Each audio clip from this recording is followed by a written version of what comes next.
as podcasters, all of us wonder, how can we grow our audience? It's a big issue that we all have. And so we had a panel to discuss this. And mediating this panel is our good friend from Basil Meets, Basil Anabatawi. This is exciting. All right. How's everybody doing? How's everybody doing, man? All right. Guys, we're going to talk about an awesome topic today. We're going to talk about how to grow a podcasting audience. I think it's one of the most important things to talk about because starting a podcast is the easy thing to do. Growing the audience, that's what's tough. My name is Basil Anabtawi. I have a podcast called Basil Meets. It's about meeting the world's most interesting people and hearing the world's most interesting stories. And on my panel today, I have Miss Rana Nawas. Yeah! When Women Win podcast, a badass woman. And yes, please, wherever you want to sit. Oh, actually, you got to sit here. Yes. All right, and next I have a celebrity. His name is Mr. Big Hass, the king of hip-hop. Yeah. And another fellow podcaster, his name is Hassane ElHage, his new podcast, Let's Take This Online. Here we go, everybody. Okay, so I felt this was a UFC match. Yeah. Okay, so now that I've introduced everybody, I'd like to start talking about the topic why we're all here. Now, there's about 750,000 podcasts out there. So it's kind of hard to grow an audience because there's so many shows out there. So I guess I wanted to start this conversation with you guys and sort of like maybe like, you know, one by one, talk about what was your experience about growing an audience and what type of things have you done for yourself to sort of start building an audience? And start with you, Rana, and then we can work our way to the rest of the panel. Great. Hi, everyone. This is so exciting. So I haven't yet started paying for social media promotion or anything like that. So for me, it's been now 2 years, and I've been doing that through my own social media. I think what I saw a spike really was after the Apple feature. That was amazing. So that's, you know, if I sit and analyze what's worked for me, nothing's worked quite as well as that. I can't say that I've tried all these things and experimented. I don't have that luxury of time. I think all of us, many of us here probably have full-time jobs. So for me, it's been so far, my own social media, what's been super effective is the Apple actually, and really the Apple feature, I have been featured elsewhere, right? I've been featured in Vogue and CNN and all of that. But nothing's worked quite as well as that, so. Assalamu alaikum, man. How are you? Assalamu. You good? Okay, blessings to you guys. Okay. Well, for me, I just feel privileged to be here because my podcast or show is called Buckle Up, and it's a video format. It started off as a video format. I'm very passionate about supporting the scene, and I think we need to have our voices told and our stories told by us. So personally, for me, I'm a big fan of conversation, and I just didn't want to, obviously, sit down, take care of the lighting, take care of permits. So I said, you know, I'm gonna buckle up, get in the car, and just, you know, go for a cruise. And it's uncensored, uncut, really, like just raw. And I think people maybe resonated with that. We'll talk more about it in the panel because it's video. And I took that video and then put the audio, which surprisingly really worked, and we'll talk why.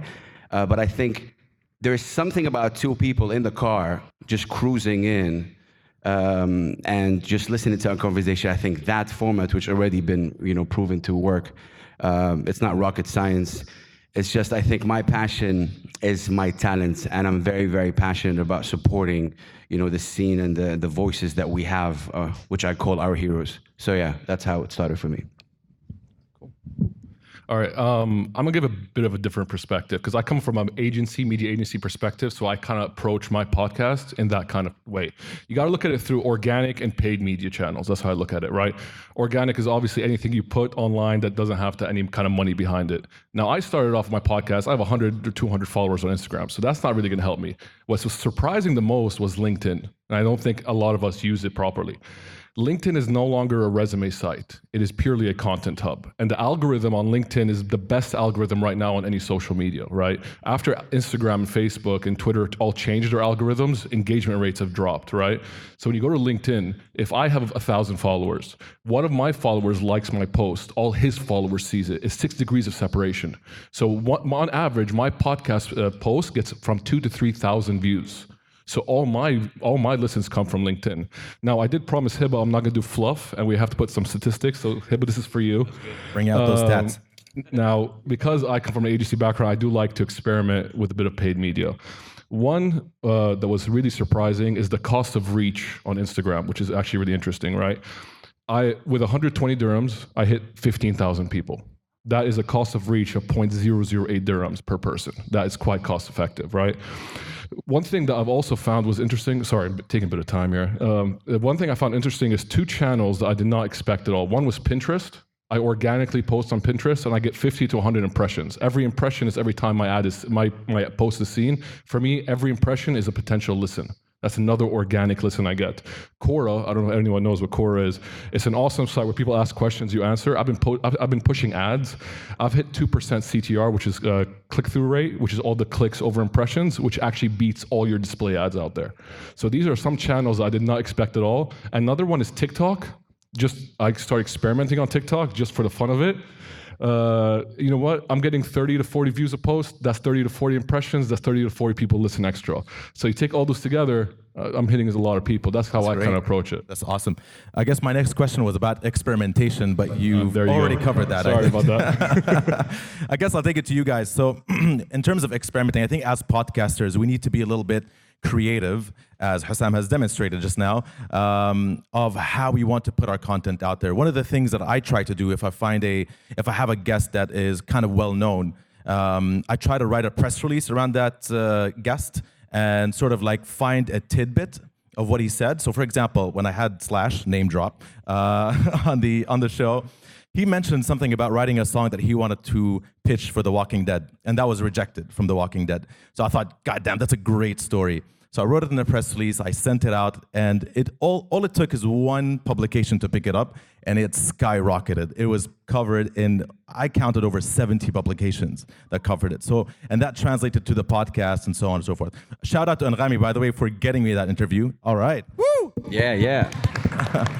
So I want to take it over to you guys. What about experimentation? What experimental or creative things have you done that you felt gotten more listeners to your show?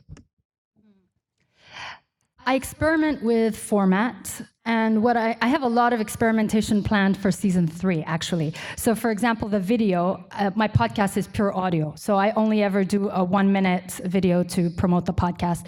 So I'd like to do more of the parallel video content and put that up on YouTube. So that's an experiment in waiting. Also with the format, sort of moving it around. For example, I used to dive right in. Hello, this is, I used to do the intro with the guest. So When Women Win is an interview format, just myself and a awesome boss lady.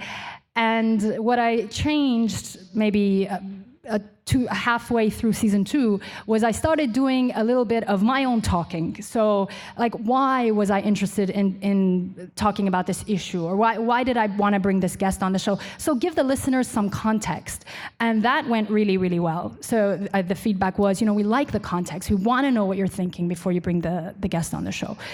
So that's worked. I mean, for me, frankly, I don't know if I'm the right person on this panel.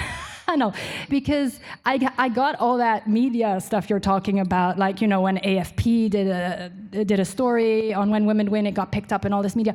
But I haven't seen that translate into extra downloads myself. I think the social media has worked better than, mainstream media, in my experience. Kind of a point? Yeah.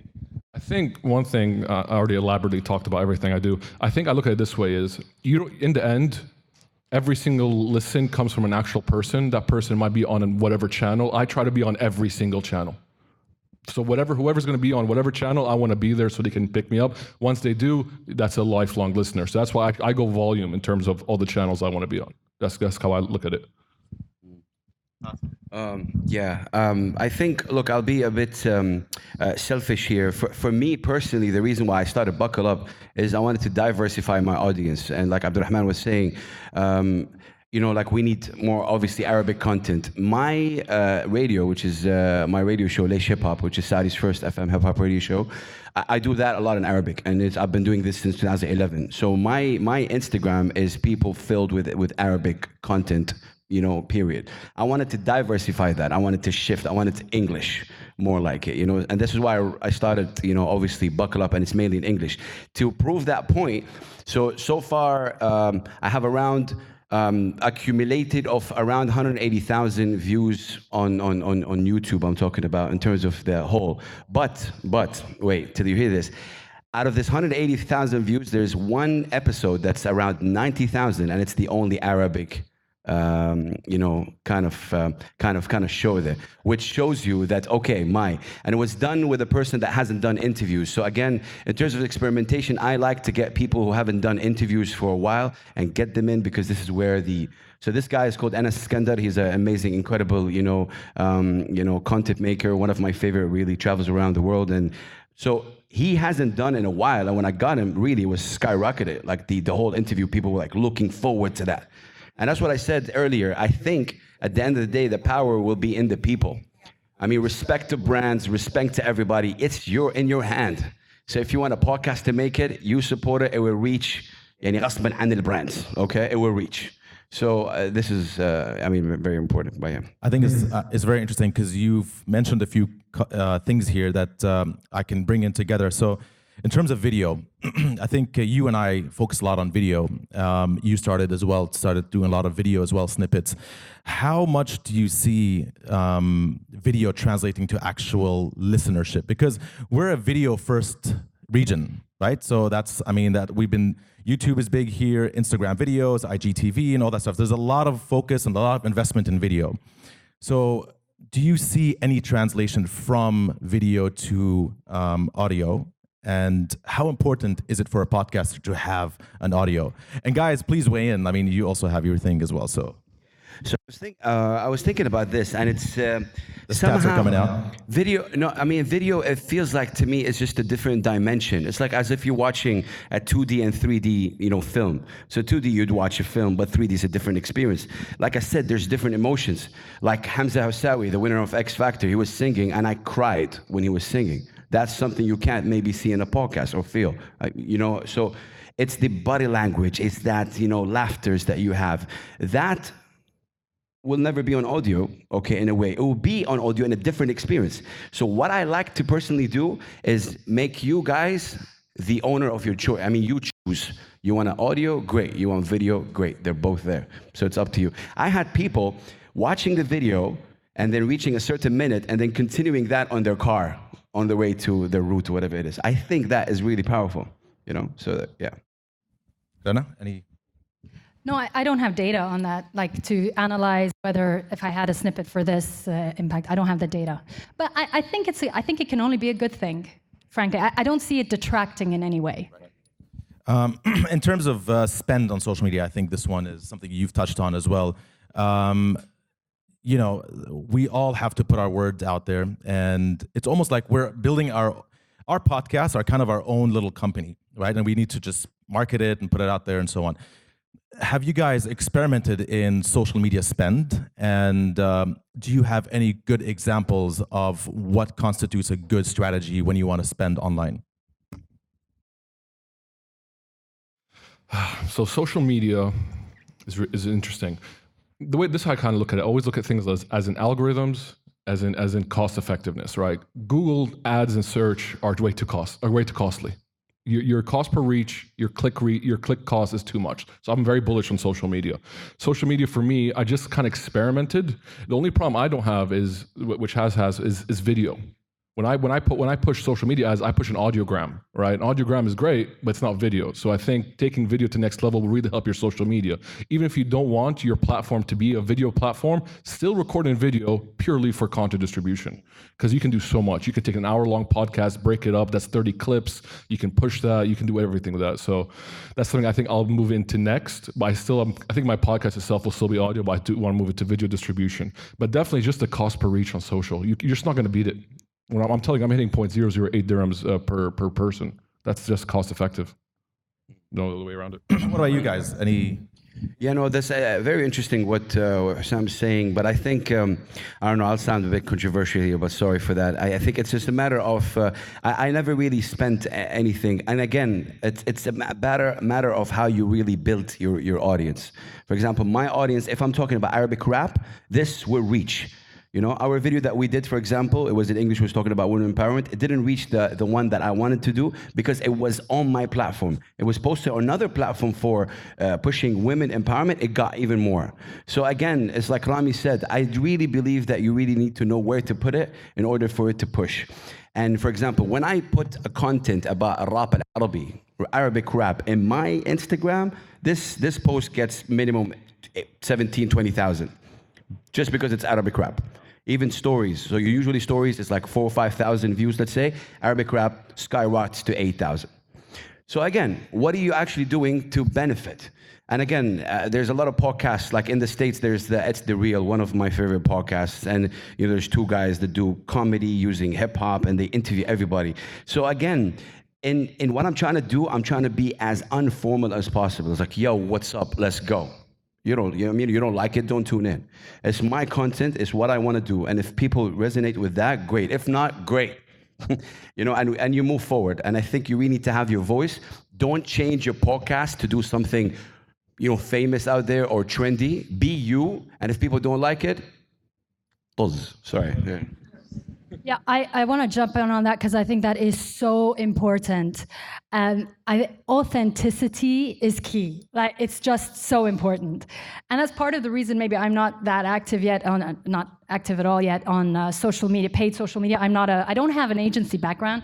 I'm a business person, super nerd, right? 17 years corporate, 2 years entrepreneur. So my thing is understanding the business world, understanding what women who work, whether in corporate or entrepreneurs, what they need, what the gap is, and try to fill that gap and solve that problem. So for me, frankly, I need to bring on expertise in that field. But I just thought, you know, the video clips, because I always do a 1-minute video, but about half of my podcasts are done remotely.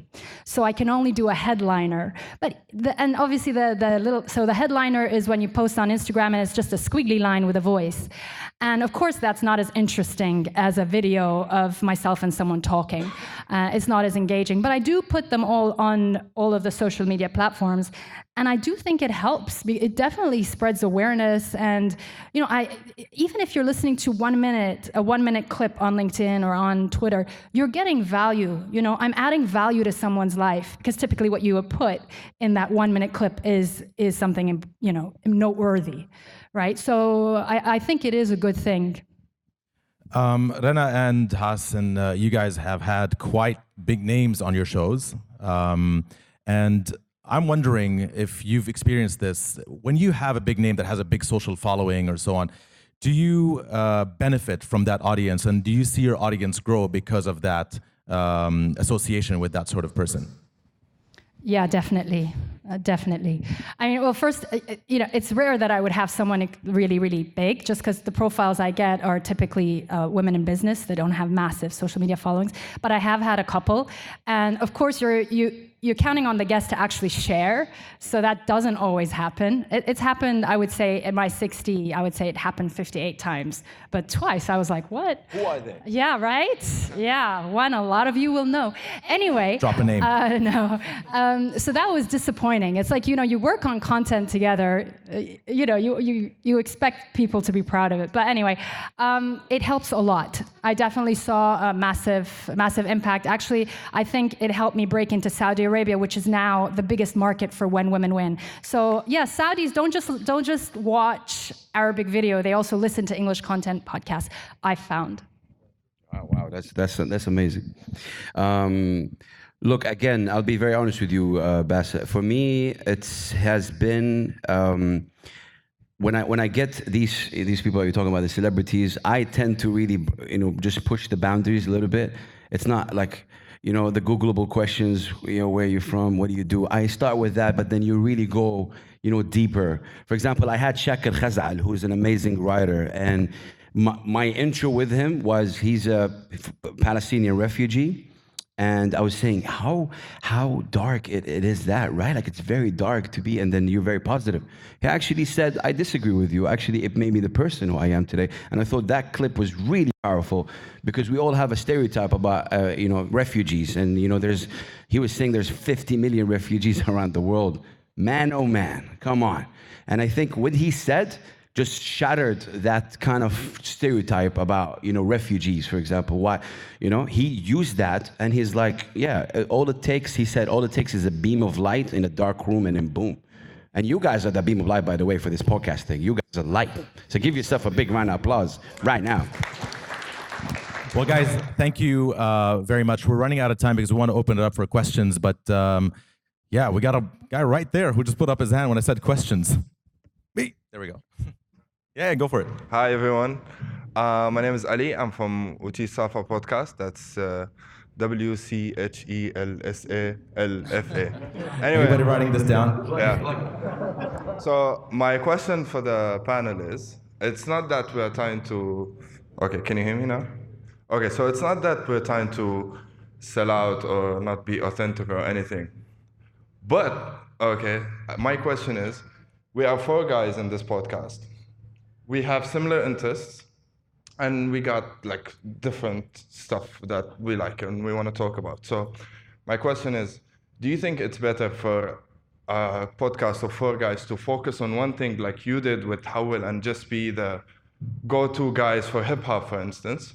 Or do you think we should just maybe talk about different things and see where it goes? But the thing is, with different topics, we can tiptoe around many stuff, and maybe we may not like be the experts at it, but on the other hand, we can focus on one particular area and be like the ones dominating that area in podcasting. Wow, I thank you for that question, first of all. That's a very good question. I'll tell you why. Like, for example, me and my brother Rami, who I know from school, he's a hip-hop head, right? So we started this thing called Howell, and it's I really thank him for it because it allowed me to speak in Arabic about the hip-hop story generally. What I would say is, man, listen, what you're passionate about. I keep saying that, and I keep saying that. Wallahi, it's like a broken record, I know. But you make other people passionate because of your passion. Believe me, when I started Laish Hip-Hop in Saudi Arabia, I was called a kafir.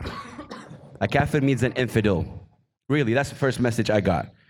So, first message, I'm like, assalamu alaikum everybody, hello, welcome to Laish Hip-Hop, boom, انت كافر. ليش? Because it's لا هذه حضارة أمريكية ما يمشي, لا يمشي, You take that American culture and you adapt it to you, and that's what also the guys were saying, that it's our voice, man, خلاص, with the narrative of outside.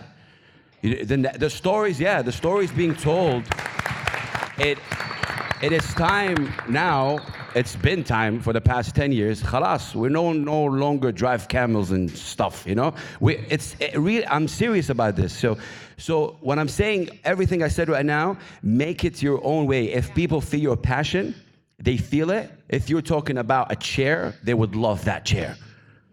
Whatever it is. But just be authentic about it. Be, like Rana and Hussam said, just be real about it, because that's what matters. In my case, it was hip-hop, yes, because I'm really passionate about hip-hop. I think hip-hop changed my life, And hip-hop is not just booty shaking and hands gesture. It's a rhythm and poetry. And Anyway, I can go on and on. Right here in the front. So I'm just going to be up. Okay, thank you. Right, so my question is to pretty much the entire community. What is the podcast community in the Middle East doing to sort of control the, sort of have an editorial oversight or quality of the podcasts that are coming out? There are a lot of people who want to do a lot of good stuff. They have authentic voices, but they don't have the skill set required to put out a successful podcast, be it marketing or be it just coming up with good words, for example, good vocabulary, all that kind of stuff. So what can somebody do who wants to put out a good podcast but does not have that skill set?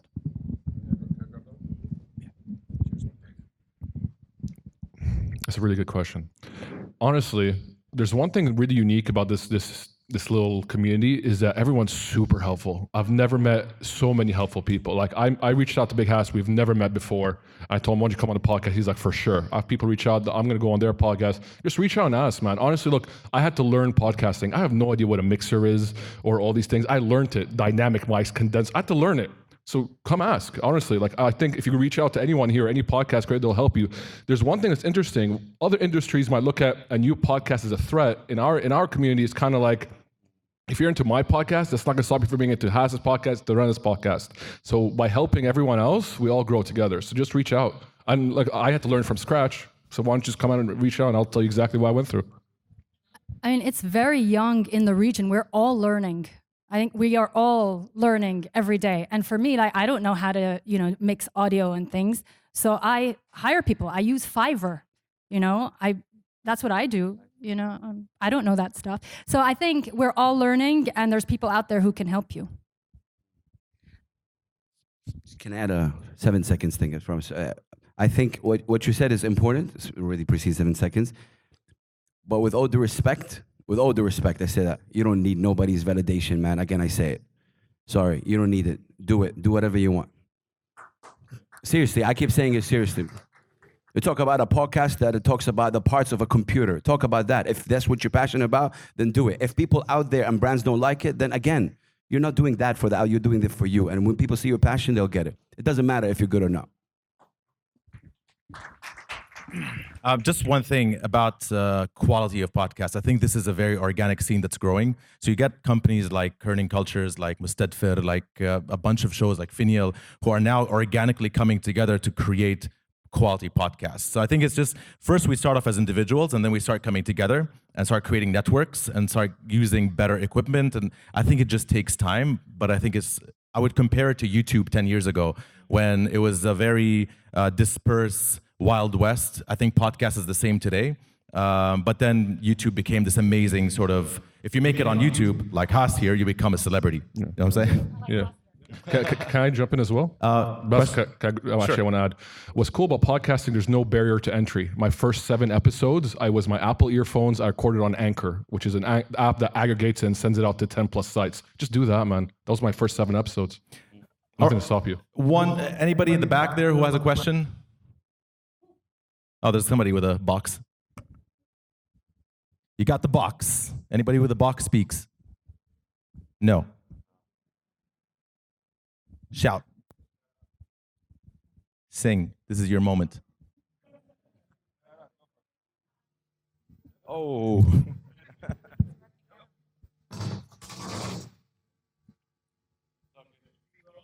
We're all learning here. That's what we're doing.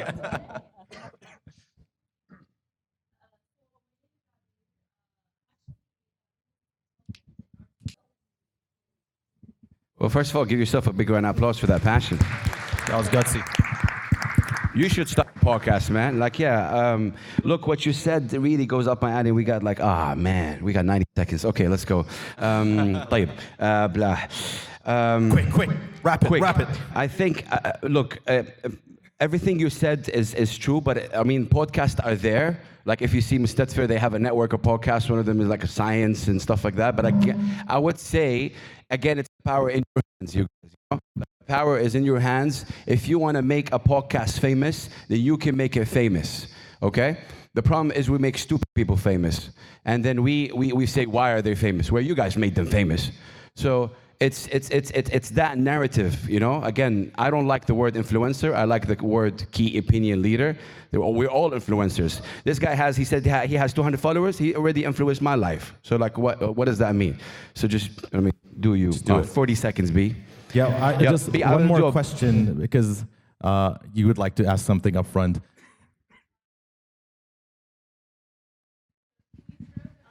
My name is Hayat, and we just 2 weeks ago actually launched a new podcast called Good Question. Congratulations. So we're from the Youth Science Council, and it's a podcast about science. And one of the biggest questions we had as we were starting off was, what language should we have it in? Because we're sort of working with the government, so it sort of makes sense to have it in Arabic. A huge part of our audience are Arabic speaking, but then in some ways it can be restricting to only have it in Arabic, because then we can't talk to the scientists who are not Arabic speaking, right?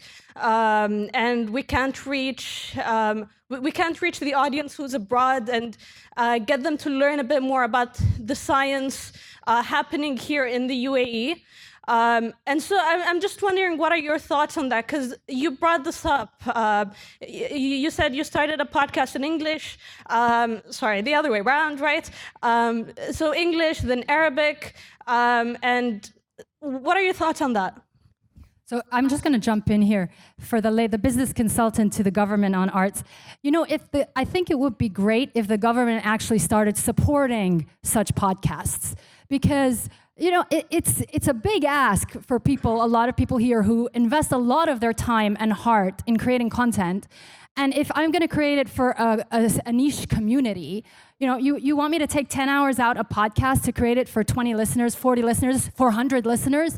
No, I mean, there needs to be some support as well, in my view. Not that it needs to be commercial, but, you know, girl got to eat, right? So I think there needs to be a focus on that. For me, to answer your question, Hayat, I created When Women Win in English for those two purposes. So one was to break the stereotype of what Arabic women in the Middle East, business women are doing. So I want to push that out. I want to show the world what the business leaders here, the female business leaders, are accomplishing, and I couldn't do that in Arabic. Similarly, I want to bring expertise from abroad to the region, right? I want to hear from the CMO of IBM and the CMO of Twitter and Cheryl Strait and these people who've been on my podcast. I want to bring their learnings into our region. So for me, I went through that debate, and that's where I landed. Cool. Yeah.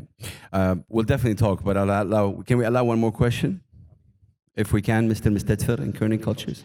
Quick. Okay. So, if we misunderstood the first panel, it wasn't about going mainstream or dying. On the contrary, there are a lot of niche and specific topics that are very important in the world. We're just saying there's a lot of categories and a lot of them are not active. But my question is, and I hear a lot of people, whether it's you guys or how many of you do content analytics? How many of you A/B test and check out what your listeners are listening to and check what they're like? I mean, that's a very important. What are the learnings on content analytics? This would be the headline for me from this panel, right? Where are you? Where is your audience? And what's working? And content analytics. How many of you are doing content analytics? By raise of hand. It's a analytical. That would be my question. Cool. Well, thank you so much, everybody. This was an awesome panel. Thank you. And I'll hand it over back to the awesome people of the organizers. Thank you, everybody. Thank you. Give him a big round of applause. Bassel, man, moderator.